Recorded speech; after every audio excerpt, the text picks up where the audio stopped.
Hi everybody out there on Facebook. How are you? This is Acting from All Angles, sponsored by Actors in Action. And today we're going to talk about not being able to get your words out. Feeling like you've got the cat's got your tongue. All right, but first let me introduce myself. My name is Julianne Lichty Stratton, and I am the creator for Actors in Action Professional Acting Conservatory, where we train actors to do their very best work, whether it's an audition, a callback, or a booking. And we have a fabulous system for doing that. And on this show, we talk about acting from all the different angles. We talk about the ABCDEFs of acting, which are appearance, business, craft, determination, and emotional health and financial health. All right, all those things are really important, essential for making it in acting. So today we're going to talk about something very interesting that I just learned about a couple of weeks ago, but I've actually it's something I've been experiencing pretty much my whole life. And I wanted to share it with you guys because I feel like there might be people out there that deal with it as well and give you options to be able to overcome this. So what it's called is muscle tension dysphonia, which sounds pretty technical and pretty medical, and it kind of is. But basically what it means is if you ever feel like a tightness in your throat, like constantly, generally speaking, a tightness in your throat, that there's tension there, maybe sometimes it makes you hoarse, maybe sometimes you lose your voice, maybe sometimes you choke up, maybe it gets stronger, it gets more powerful when you are auditioning, when you're under stress. That is something that could be muscle tension dysphonia. So what it is your muscles, it is exactly what it sounds like. Your muscles in your throat are tensing for whatever reason, and it is affecting the way that you speak. So it can be very painful. For me, it's always been very painful. It always hurts when I speak. It can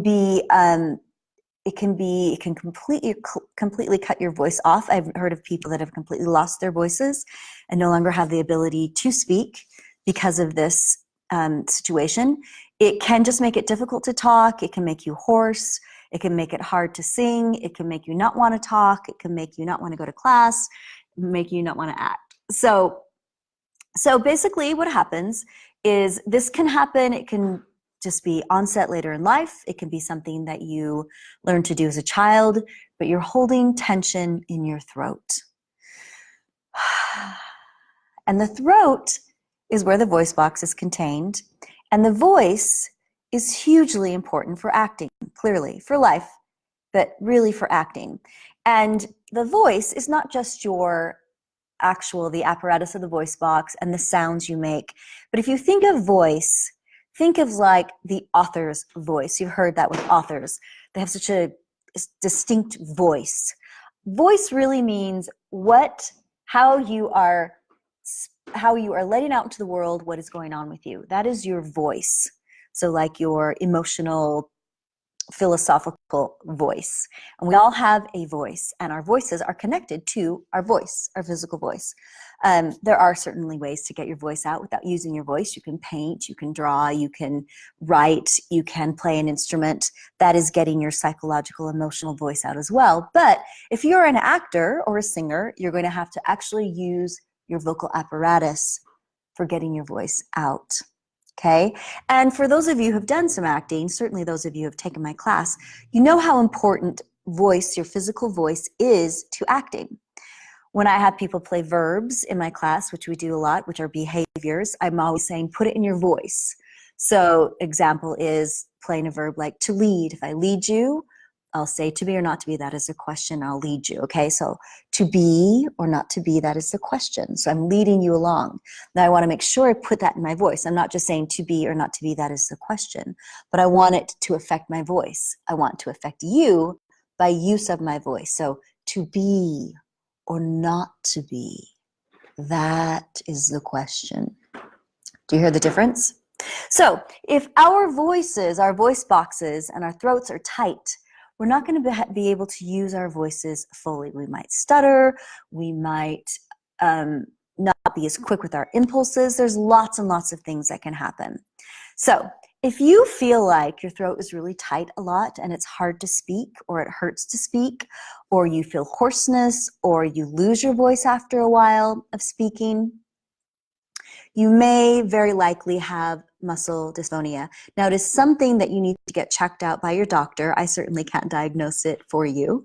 But if you feel that way, and if it's chronic, I recommend that you go to your doctor, just go to your general practitioner, have them look at it. They'll scope you. They actually put a scope down your nose, I think, and then it goes in, or into your mouth, and it goes into your voice box, and they look at it, and they see if there's any tension. They see if there's polyps. Polyps are little like calluses on your vocal folds. They see if you're holding tension, and they will tell you, yeah, I think you have muscle tension dysphonia, and then they will refer you to a speech therapist, a speech pathologist, and then you'll go there, and they'll probably rescope you again, and they'll be a little bit more succinct, a little bit more thorough with it, because they really want to diagnose how they can help you. And then either they will help you with speech therapy, or they'll send you to somebody who can, a speech therapist. So I just had a friend who told me about this, my good friend Christy Summerhays, who's an amazing actress, gifted. She told me about this, and I was like, oh, that's what I have. I've always had this. And we were talking, we did a follow-up. We were just talking the other day when we were rehearsing a scene. And she said, yeah, I went to the doctor, and they did the scope on me, and she said that the doctor that looked at her said that her whole vocal folds were just stiff, and they weren't shaky. They weren't vibrating. Your vocal folds are supposed to vibrate delicately, and they're not supposed to be stiff. So they were very, very tense. So she's going to go to a speech pathologist and learn some exercises to help her relax that. Okay? So she showed me a couple of exercises that you can do just to relax your throat right here. So you can just massage right here in your throat. You can also push your throat over like this a little bit and relax it. And push the other side, relax it. You can feel the tension there, releasing. These would be good exercises to do just to relax your voice anyway. Do you see how deep and relaxed my voice is getting? Isn't that nice? I'm feeling very relaxed by that. So those are just a couple of things. I'm going to put some links in for you guys that talk about muscle tension dysphonia. This is from Johns Hopkins Medical Center. And this, if you look and read, if you read about this, it's going to tell you all about it. And if you wanted to get checked out by a specialist, I'm sure you can just Google here, if you're in Utah or if you're somewhere else, just Google where you are, and they will go ahead and help you with that. So let's talk a little bit in the few minutes we have left. I'm going to talk about how I am dealing with my muscle tension dysphonia. So I've been actually in treatment for some anxiety, which has been extremely, extremely helpful, the treatment. And I noticed that my muscle tension dysphonia has a lot to do with anxiety and wanting to shut myself down. I'm sure nobody out there can relate to that, right? Where nobody else wants to shut themselves down, right? I think it's very common with a lot of people, especially as actors. We're vulnerable people. We try to protect ourselves if we're feeling scared or anything like that. So what I've been doing is I've realized that I have this tension in my throat, and that for me it comes from clamping myself down, being afraid to share who I am with the world.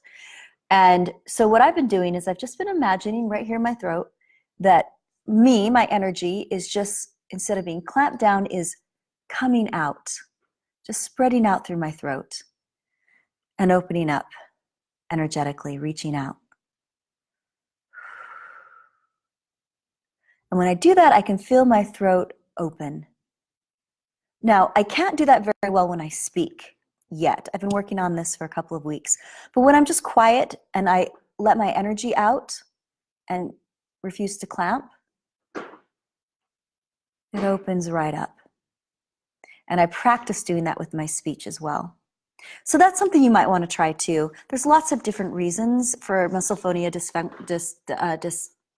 dysphonia. And a lot of them are psychological. Some of them are physical, definitely. So you do need to get that checked out.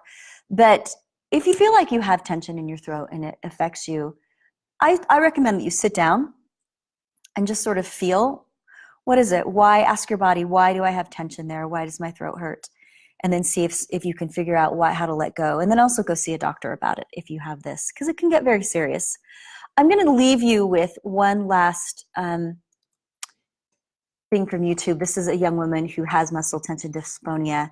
It's a cool video, and she talks about how she's done all these different things to help it, and she's made a lot of progress with it. So that's really cool. All right, so I hope this was helpful for you. Muscle tension dysphonia. If you have it, check it out. I've had it for years and I didn't know I had it. So, but now knowing, I'm taking action on it, and it's definitely helping my acting, and it's definitely helping my life and my teaching as well. So that's really great news. All right, so for next week, we're going to be talking about anxiety and acting, and how to deal with anxiety in your acting and anxiety in general. I think that's something that's really super important. As I said, I've been in treatment for anxiety, and it's something very, very common nowadays. So we're going to get into that next week. So make sure you join us 6 o'clock Thursday here. Also, I'm going to be hosting the Be Bold Power Up class this Saturday at the studio from noon to 4 p.m. If you haven't signed up yet, I will leave a link below. You need to contact Chelsea Goodman. Actually, let's see. Be Bold. Let me look really quickly here, and I'll get you the link for that. It's going to be a 4-hour class. It's going to be my class. You're going to get my class. And it is Be Bold Power Up. You're going to get my class. So it's a free, well, it's not free, I'm sorry. I think it's $35. And sign up, come to it. You're going to see what my class does. You're going to see, no, they're not going to let me do that one, sorry. Be Bold Power Up. Here we go.